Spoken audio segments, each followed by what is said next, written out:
Are you living your best life for yourself or for others?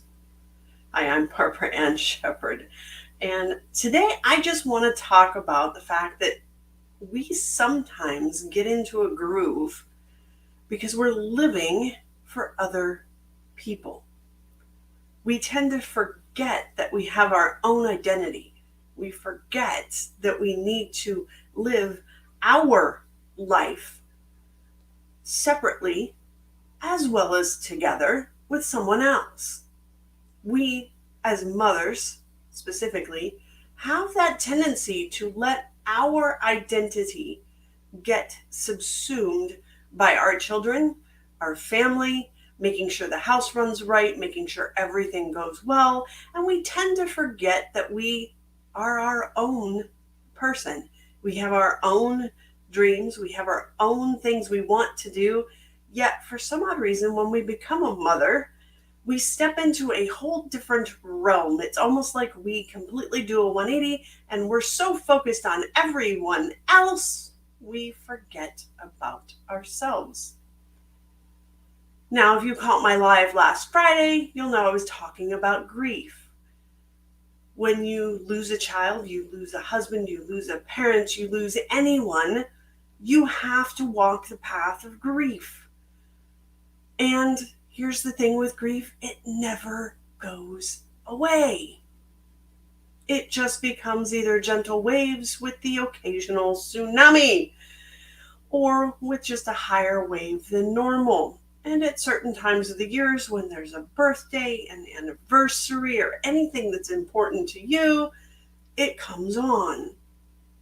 And as last week was my daughter's birth and subsequent death, all in the space of 2 days, it's a rough week. So I give myself the grace, if you will, to take those 2 days and do them as they come. I don't allow anyone else to tell me, oh, you should be over this by now, or you should be, that dreaded should, right? So are you living your best life for you within your boundaries of yourself? Are you ignoring everyone else's advice on how you should behaving? I let this time of the year come as it will, and I'm blessed with it being in the summer, so I'm not dealing with school stuff for my daughter. My husband, of course, is dealing with his own grief at the time, and we've learned to let ourselves be. We don't make demands on each other in this time because we know we grieve differently. We skirt the issue sometimes. We talk about it momentarily. We ask each other how we're doing, but we let each other do what we need to do. We are living our best life for us without putting any judgment or expectations on the other person. So are we doing that with everyone else in our life? Are we stepping into our best life for us? There are things that I do that my husband and daughter have no interest in whatsoever, and that's okay. They have things that they do that I have no interest in. It's neat to watch the process, not my area of expertise. My husband does 3D printing, would drive me crazy. My daughter, she paints, she draws. I can't do that either. I mean, I can in limited things for me, though that's not my area of expertise. My area of expertise is holding an awesome conversation and sparking transformations within people. That's my expertise, even in the space of a single conversation with a random person on the street. I have watched many people that I have talked to because I guess I have one of those personalities that people want to tell me their life story, and I will normally say one or two things and I will watch this look of profound awe come across their face, or you can see the epiphany light, or you can see that sudden realization of something that they can do that's just for them. It's an amazing feeling to see that. So are you living your best life, or are you letting the shoulds and the comparisons and the other things of being subsumed by your children or family take over your life? I don't want that for you. I want you to step into your life. And sometimes that takes a little bit of extricating.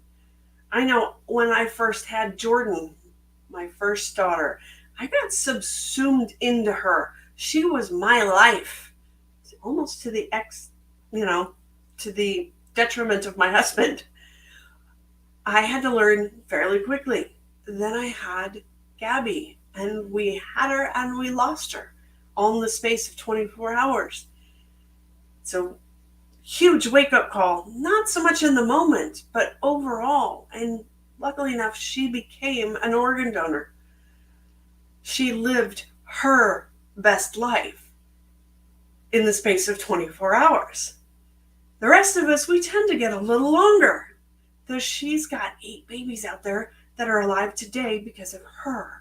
Had she not come along, had she not been there for that space of time, they would not be here. And that would be a huge loss.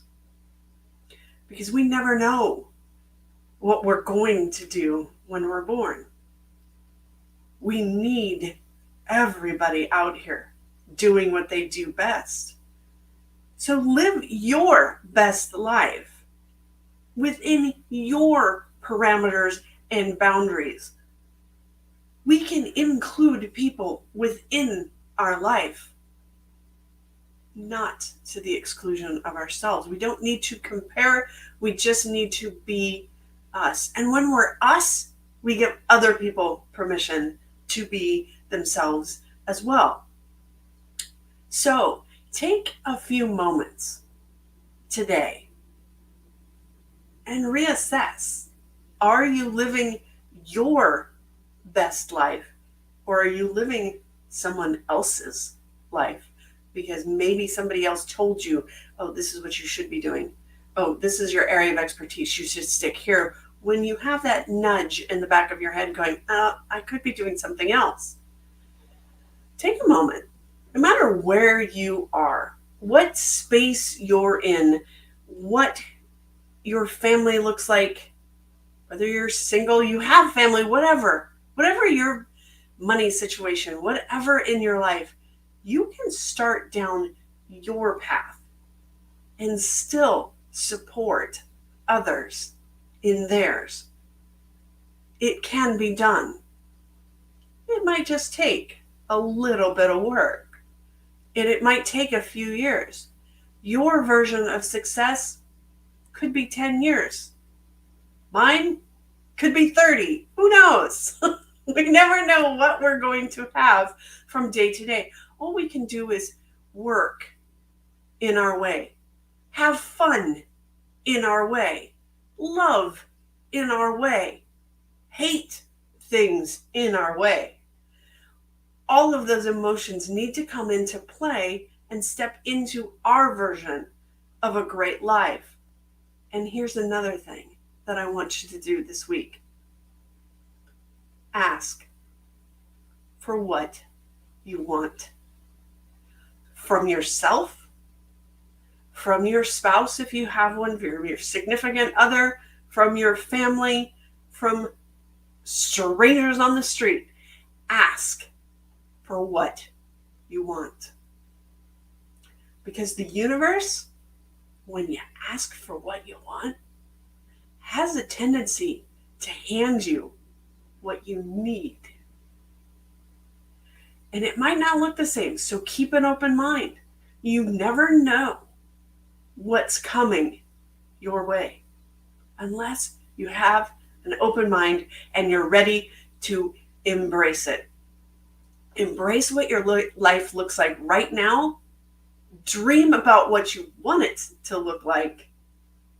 And be happy when the universe gives you what you need within that dream, because that's the real piece de resistance.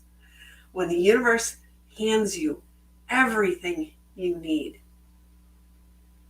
and here's the joy, it actually handed it to you the second you came into existence.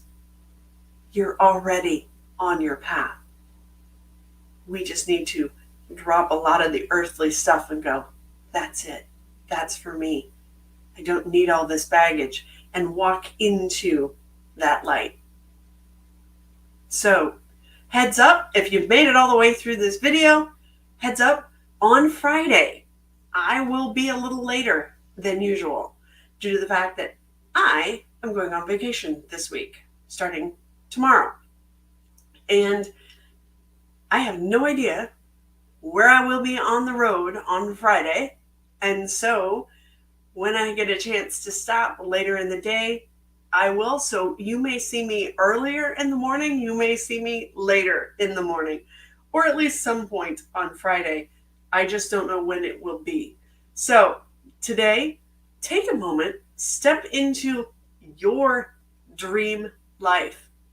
Even if right now it's not even in the realm of possibility according to you, dream it anyway.